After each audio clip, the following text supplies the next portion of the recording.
This is one of the most unique nibs out there, and it's just gotten a new grind that makes it even more fun to write with. I'm talking about the Monoc Cursive, the latest creation from penmaker Schon of Schon Design.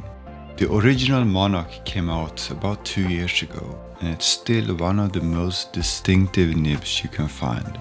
It has this cool retro-looking tubular shape, which reminds me of vintage nibs, like this gorgeous Pilot Super 500 for example. The Monoc is machined from a single piece of titanium. There's no separate housing, and even the tipping is titanium.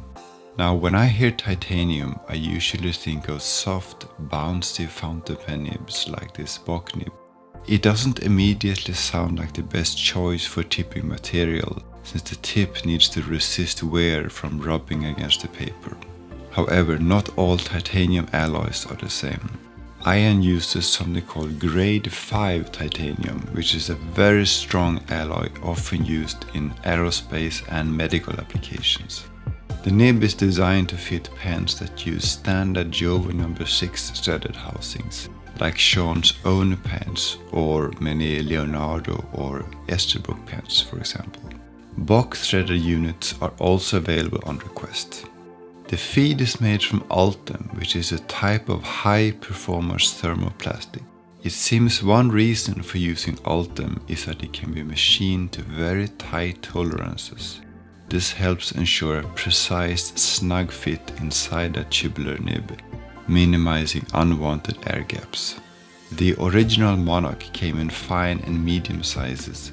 This new Monoc Cursive, the one I'm using here, features a cursive italic rind.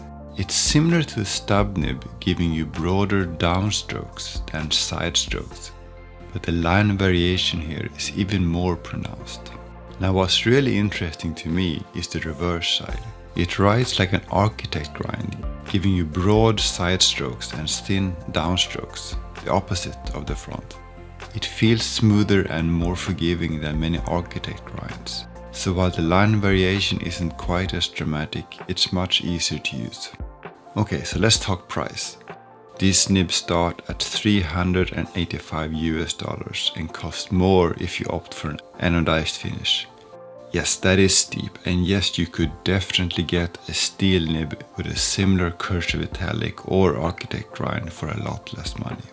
But let's be real, as fountain pen fans, we aren't always driven purely by practicality or value for money. Instead, we're often drawn to beautifully made, sometimes even impractical writing tools. Whether it's an oversized Namiki Emperor, meticulously welded stacked nibs from a master nibmeister, or unique designs like that vintage Super 500. We appreciate the craft and artistry involved. So the Schon Monoc is expensive and may not be the most rational purchase, but it is beautifully engineered, meticulously made by a passionate creator and genuinely unique. Whether it's worth it is ultimately up to you, but I personally love my Monoc nibs, and I'm always excited to see what Ian comes up with next. If you enjoyed this look at the Monoc Cursive, please consider subscribing and leaving a thumbs up. Thanks for watching.